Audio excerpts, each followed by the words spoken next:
Hey y'all, welcome back to Renaissance Earth. We have an exciting adventure to take today. We are heading out to Counterculture Coffee in Durham, North Carolina, because they have a bunch of free burlap coffee sacks for us. So we're gonna go out there and bring a whole bunch back to use in the garden this year. Got a bunch of ideas, so stay tuned.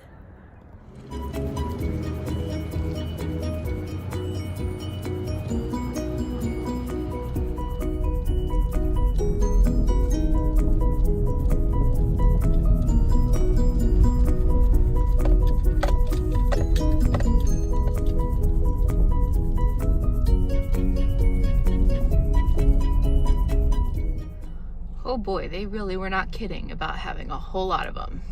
This is definitely the jackpot. Look how many they have here. Ah, so excited. Fit about as many in here as I can.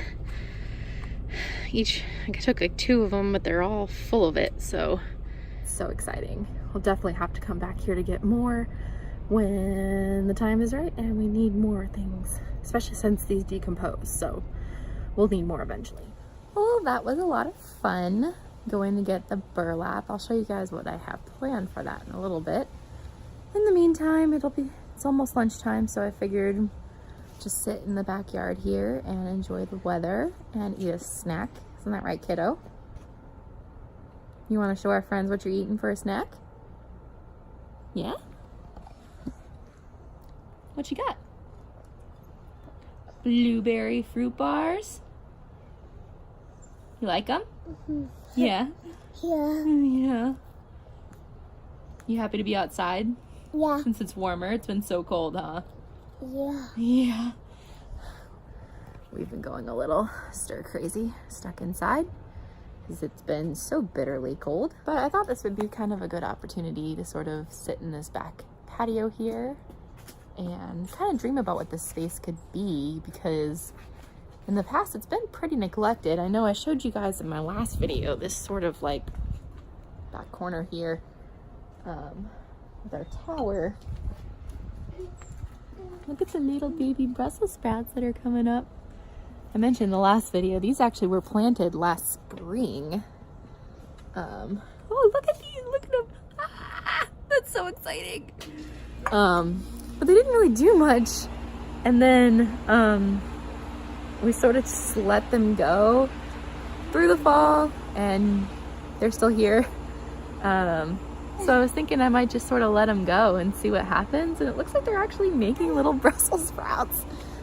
Looky, because who doesn't get tired of looking at tiny little baby cabbages? You excited to try these, Ellie? Yeah. Yeah. I'm kind of impressed. That's really exciting, actually. And there's actually some remnants of the kale we planted last year too. I'm kind of shocked that's still there.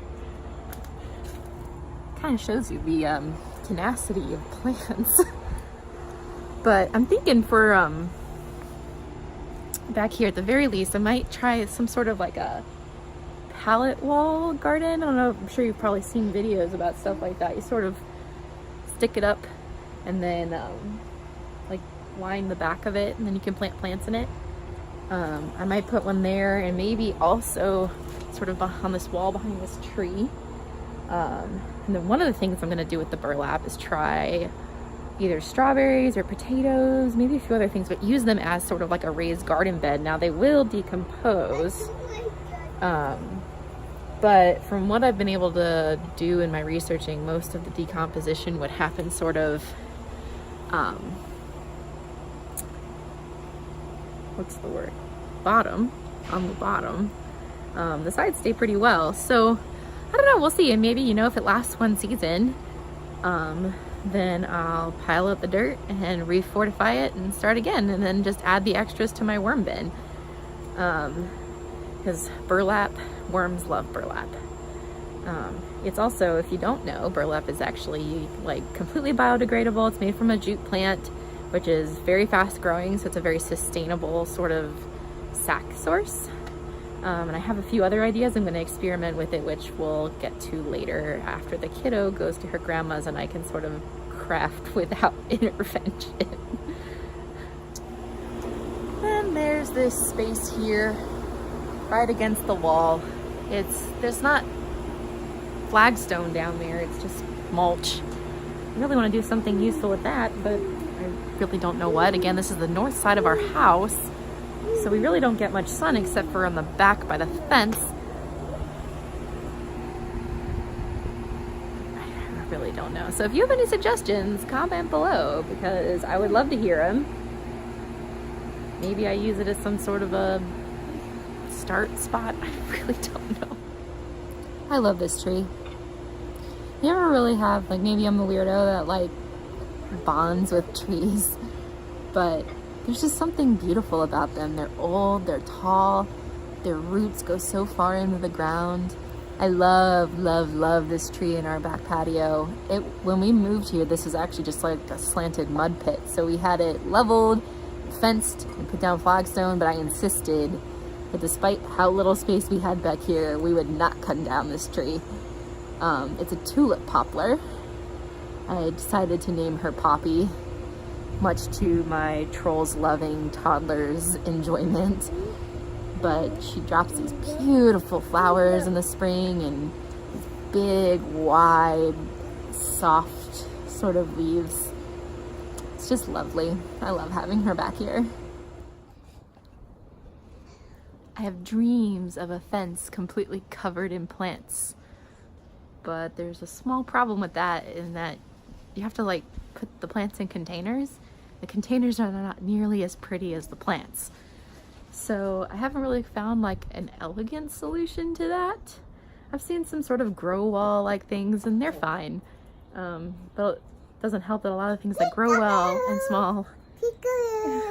Hey! You're funny. You know you're funny. Kids, am I right? But yeah, the things that grow well here in, you know, shallow pots on the wall don't tend to be draping, huge, lushy things, unless I'm missing something. So if you know of something or have good ideas, let me know, because I would like to know. And plus, then part of the year, it's just sort of like a bare, empty wall of pots. So if you have any good ideas, I'm always up for hearing them. I came back over to admire these Brussels sprouts again, and I wanted to mention something I forgot. I've done nothing with these since they've been planted in the spring. We watered the tower a little bit in the spring, and then we harvested the lettuce out, and this tower's just sat by itself the whole time. So not only am I surprised these plants are still here, but they've only been rainwatered. They haven't been tended or protected in any way. And there's lots of little baby Brussels sprouts. Can you all tell I'm really excited about the Brussels sprouts? I should plant more of these. It's like gardener's like life mantra. I should plant more of these. So kiddos at grandma's, so I have time to craft. I love crafting. I probably won't get anything actually made today, but I still like to poke through it and sort of brainstorm. Isn't the sound of the chimes just beautiful? I kind of love when it's just gentle wind and the chimes can sound. So this is one of my like giant bags of burlap. I got 2 giant bags full of bags.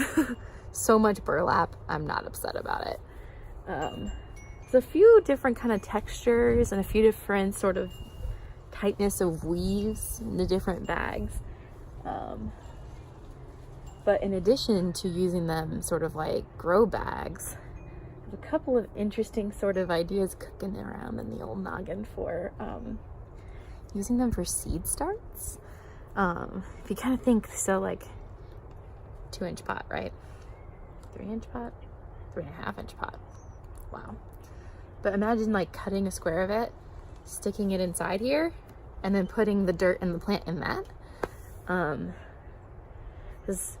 And then when the plant's grown up, you can pull it out and, you know, take it places. Now, part of that is because I try and avoid plastic use as much as possible, but I want to be able to, so that, you know, it's easy enough in the garden to use soil blocks, but then if I'm trying to sell seed starts, that doesn't really work. I have to have something that I can send with the plant.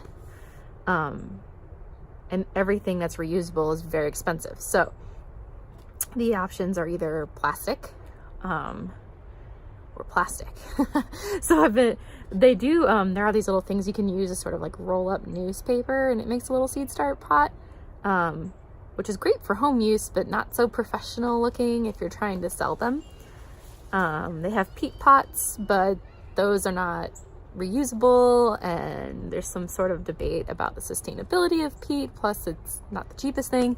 You can't get cheaper than free and biodegradable, and I think it will look okay.